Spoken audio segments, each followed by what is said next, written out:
मैं विनय वर्मा और आप मुझे कुंडली रहस्य चैनल पर देख रहे हैं। आज की इस वीडियो में हम बात करने वाले हैं सिंगर बनने के योग के बारे में, अर्थात गंधर्व योग क्या होता है उसके बारे में आपको बतला रहा हूँ। गंधर्व योग जब किसी के कुंडली में लगता है तो निश्चित रूप से बहुत बड़े सिंगर बनते हैं। तो आप ये देखिए, गंधर्व योग लगता कब है? चक्र में जो लग्न होता है, लग्न में या तो वृषभ राशि हो यानी वृषभ लग्न बना हो, या फिर तुला लग्न से बनता हो। जिस जातक की कुंडली तुला लग्न से बने या फिर वृषभ लग्न से बने और केंद्र में गुरु और शुक्र बैठा हो, लग्न में अगर बैठा हो या फिर केंद्र में बैठा हो और उस पे किसी बुरे ग्रह का नजर न हो, निश्चित रूप से वह जातक गंधर्व योग में होता है। और वह जातक अपने संगीत के माध्यम से बहुत विख्यात होता है। वह जातक निश्चित रूप से उनकी संगीत को सुन के लोग मुग्ध हो जाते हैं और विदेश तक उनकी चर्चा होती है। विदेश से यात्रा करने का मौका मिलता है अपने संगीत के माध्यम को लेकर। हर जातक उनके दीवाने हो जाते हैं, उस गाने के दीवाने हो जाते हैं, भक्त हो जाते हैं। संगीत वो कला है जो इंसान तो इंसान है, पेड़ पौधों को भी प्रभावित करते हैं। अब ये देखिए कि चक्र का लग्न तो हो गया, लग्न में तुला लग्न या वृषभ लग्न बना हो, दूसरे भाव में भी अगर शुक्र बैठता है तो भी उत्तम होता है। दूसरे भाव में दूसरा भाव बाणी का होता है, वह भी अच्छा होना जरूरी है, क्योंकि बाणी यानी बोली तो वो तो मिठास होनी ही चाहिए। तीसरे भाव पराक्रम को होता है, बुध का होता है। बुध, जिस जातक का बुध ग्रह अगर मजबूत है, निश्चित रूप से उनकी आवाज में रस टपकती है, उनकी आवाज में वो जादू होता है कि वह दूर से सुनते हुए वैसे आवाज के पीछे लोग दौड़ आते हैं।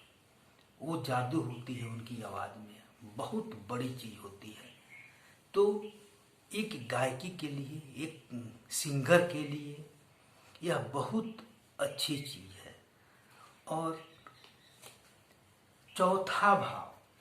चौथा भाव में अगर शुक्र हो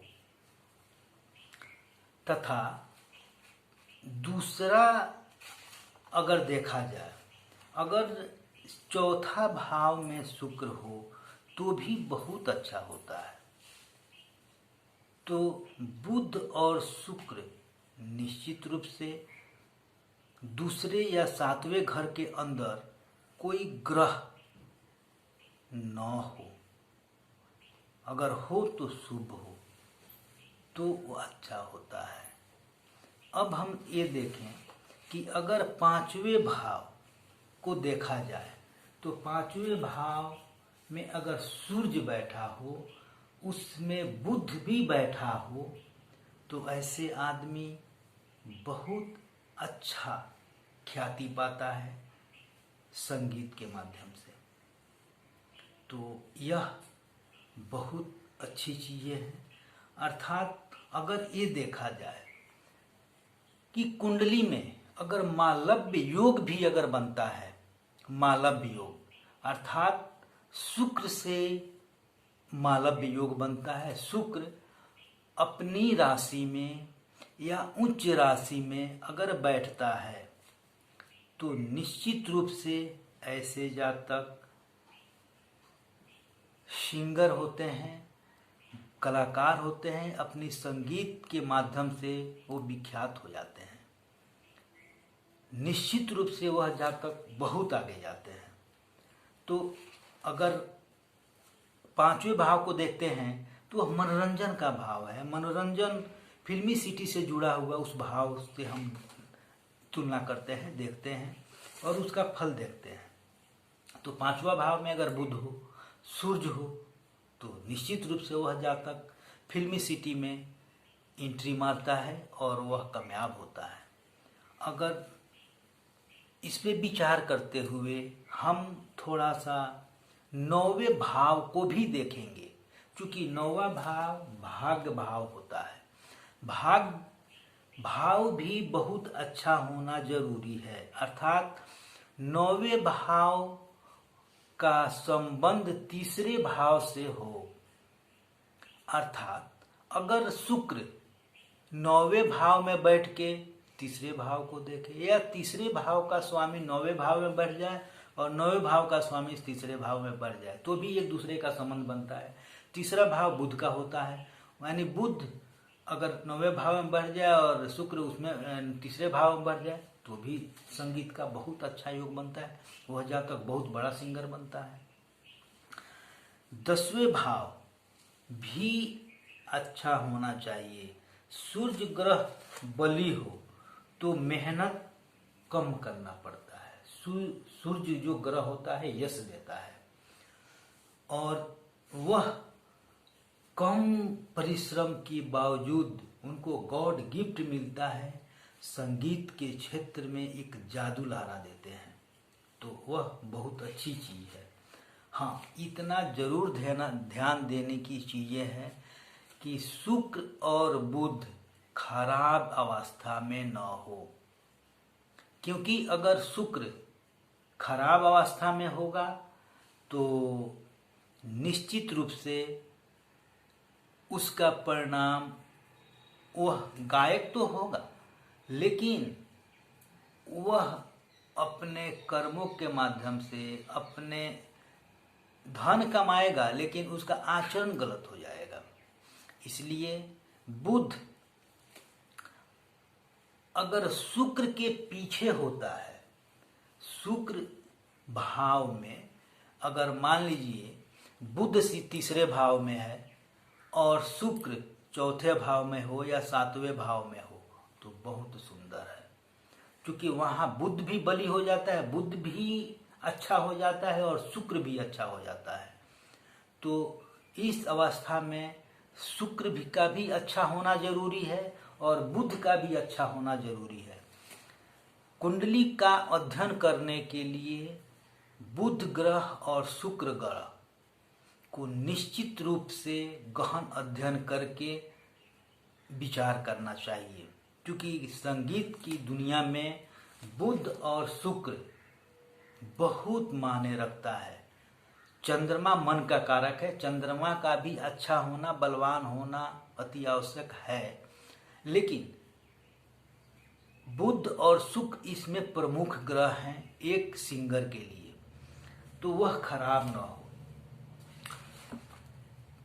वैसे लता मंगेशकर की कुंडली वृषभ लग्न से बनी थी, वृषभ लग्न में ही गुरु बैठा हुआ था, तो बैठा है गुरु वृषभ लग्न में और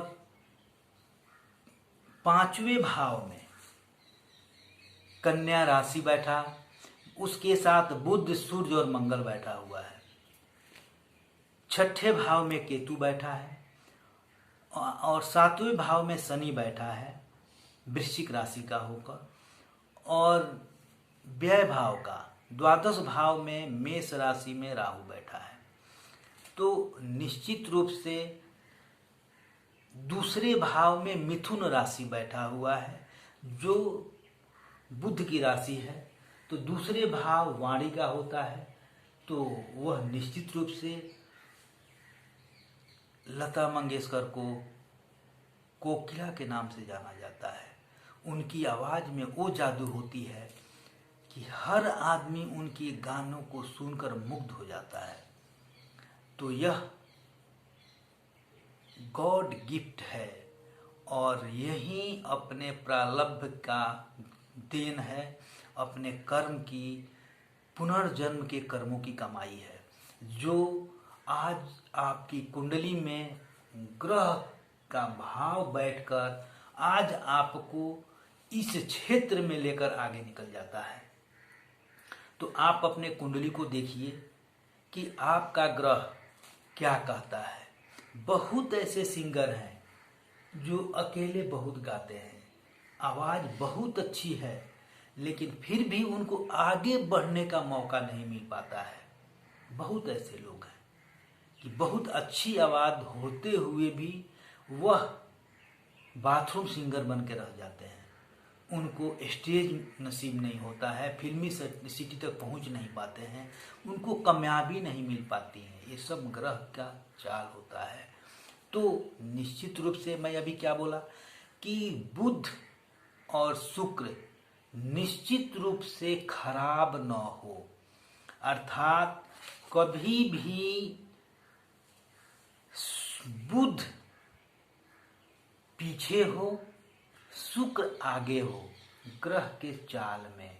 जहाँ ग्रह जिस भाव में बैठे हों वहाँ शुक्र आगे वाले भाव में बैठा हो और बुध पीछे वाले भाव में बैठा हो, तो बुध और शुक्र दोनों अच्छे होंगे। और जिनके ये दोनों ग्रह अच्छे हो गए, अच्छे भाव मिल गया, वह जातक कभी पीछे मुड़ के नहीं देखता, वह निश्चित ही संगीत के क्षेत्र में अपना झंडा लहरा देता है।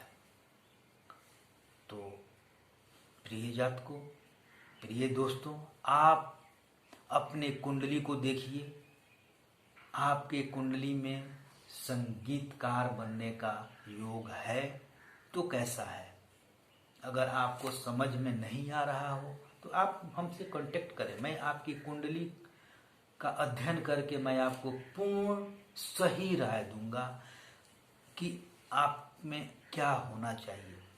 हाँ, अगर महादशा अंतरदशा का भी अगर इसमें प्रभाव होता है, ग्रहों की डिग्री का भी प्रभाव होता है, ये सब कुछ देखते हुए उस निष्कर्ष पे पहुंचा जाता है कि आप कितने बड़े, कितनी ऊंचाई तक अपने आवाज को पहुंचा सकते हैं। तो आप अगर चाहते हैं कि आप अपने आवाज को ऊंचाई तक पहुंचाएं, आपकी आवाज में एक भरपूर जादू हो जो आपके लोग दीवाने बन जाएं आपके गाने सुनने के लिए।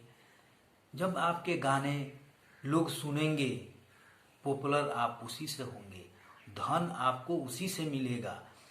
तो यश, पद और प्रतिष्ठा तीनों चीज आपको प्राप्त हो जाएगी अगर आपकी आवाज में जादू है और उस जादू को एक मंजिल तक पहुंचाने की क्षमता है, तो आप निश्चित रूप से बहुत बड़े संगीतकार बनेंगे। आप ग्रहों को समझिए, आपके कुंडली में कहाँ क्या बैठा है और उसका लाभ लीजिए। अगर आपको समझ में नहीं आ रहा है तो आप हमसे संपर्क करें, मैं आपको समझाऊंगा। आप मेरे वीडियो को देखें और वीडियो से मेरे कहे हुए ग्रह के भाव से अपने कुंडली को मिलाएं तो भी समझ में आएगा। नहीं आए तो मेरे से संपर्क कीजिए, मैं समझाऊंगा। आप मेरे वीडियो से लाभ उठाइए और वीडियो को शेयर कीजिए ताकि और लोग भी इसका लाभ ले सकें। क्योंकि 80% लोग ये चाहते हैं कि मैं मुंबई जाके फिल्मी सिटी में अपना एक स्थान बना सकूं, चाहे वह गायक के रूप में हो, चाहे एक्टिंग के रूप में हो, कलाकार के रूप में हो, जिस रूप में हो सके वो लोग चाहते हैं। तो मैं अगले वीडियो में एक्टर बनने का योग भी बतलाऊंगा। आज सिर्फ एक बहुत अच्छे सिंगर बनने का योग मैं बतलाया, इसका आप लाभ लीजिए, मेरे वीडियो से लाभ उठाइए, मेरे वीडियो को शेयर कीजिए ताकि और अधिक से अधिक लोग लाभ उठा सकें। मेरे चैनल को सब्सक्राइब कीजिए ताकि मेरा जो भी अगला वीडियो बने स्वतः आपके पास पहुंच जाए, जिससे आपको लाभ मिल सके। तो इसी के साथ, शुभ कामना के साथ आप संगीत के क्षेत्र में आगे बढ़ें, यही मेरी हार्दिक इच्छा है। जय माता दी।